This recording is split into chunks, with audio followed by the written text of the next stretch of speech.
I want to start with something that stopped me cold when I first read it. A study published in the British Medical Journal in 2024 followed over 30,000 adults and found that people who got more than half their daily calories from ultra-processed foods had a 50% higher risk of dying from cardiovascular disease. Not a little higher, 50%. And when I looked at what I was eating on a typical Tuesday, the protein bar for breakfast, the instant noodles for lunch, the flavored yogurt I thought was healthy, I realized I was probably one of those people. So today, I want to have a real conversation about this. Not the fear-mongering version, the honest, science-backed version, because the truth is more nuanced and more alarming than most people realize. What even is ultra-processed?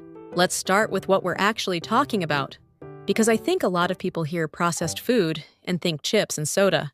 I already know that's bad, but ultra-processed is a specific category, and it probably includes things in your kitchen right now that you'd never suspect.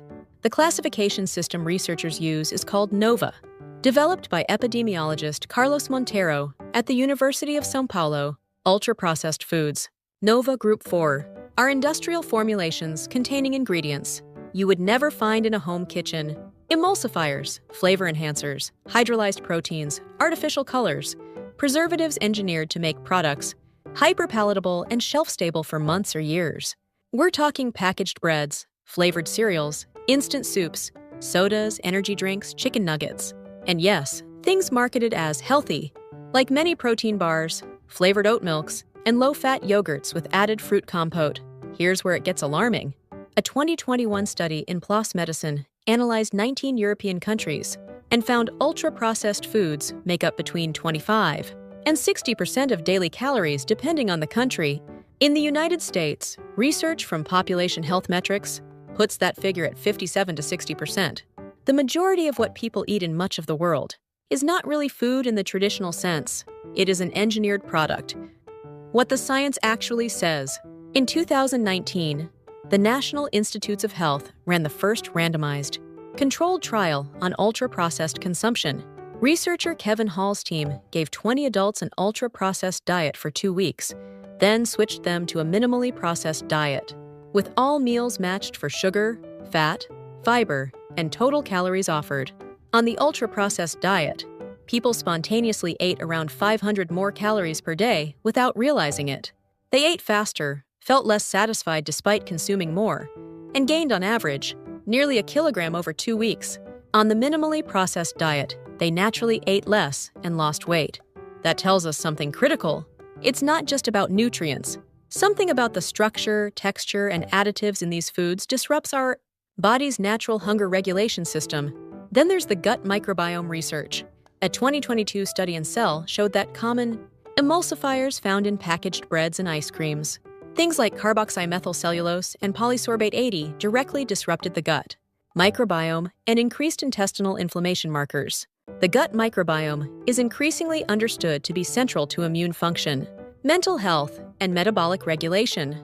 Disrupting it chronically is not a small thing.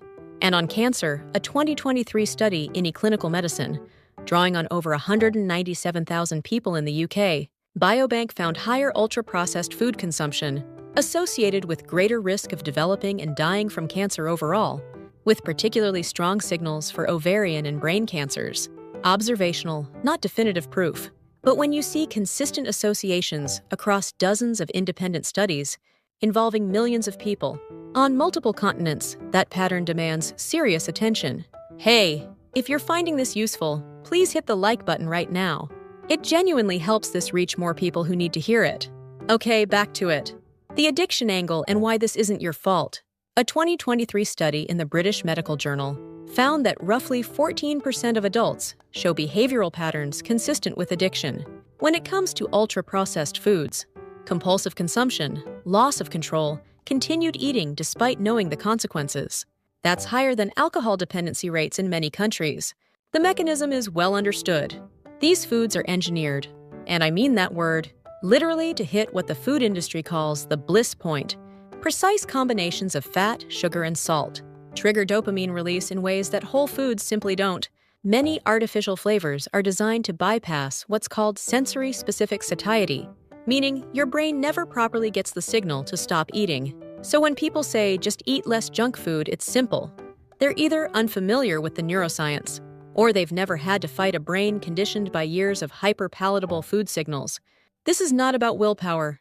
Your biology is being worked against you, deliberately, at an industrial scale. So how much is too much? The honest scientific answer is, there's no universally agreed safe threshold yet. But we have useful data. Research published in the Lancet Regional Health in 2023 found dose-response relationships, meaning the more ultra-processed food you consume, the higher the risk. The associations become meaningfully stronger above, around 20% of total daily calories from ultra-processed sources. So a reasonable framework: if UPFs make up less than 20% of what you eat on most days, your risk profile looks very different from someone sitting at 50 or 60%. There are also specific additives, drawing particular scientific concern. Nitrates and nitrites in processed meats are consistently linked to colorectal cancer risk by the World Health Organization. Aspartame was reclassified as possibly carcinogenic by the IARC in 2023, though that debate continues. And emulsifiers like carrageenan and polysorbate 80 are increasingly flagged for gut health effects. A practical heuristic: if the ingredient list contains things you couldn't buy at a grocery store and make yourself, glucose fructose syrup, modified starch, flavor enhancers, that product is almost certainly ultra-processed. What actually works? Cooking more whole foods at home helps. Choosing minimally processed options when you can helps. Diets rich in whole grains, vegetables, legumes, and unprocessed proteins are protective against virtually all the outcomes we've covered, the Mediterranean diet being the most studied example. But we have to acknowledge that ultra-processed food is cheaper, more convenient, and more heavily marketed, particularly in lower-income communities.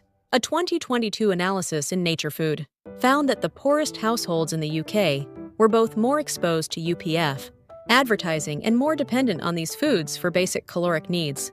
This is partly a policy issue and a food industry accountability issue, not just a personal choice issue. What you can do: practically shift the ratio gradually, rather than overhauling everything at once. Swap one ultra-processed item per day for a whole food. Learn to read ingredient labels.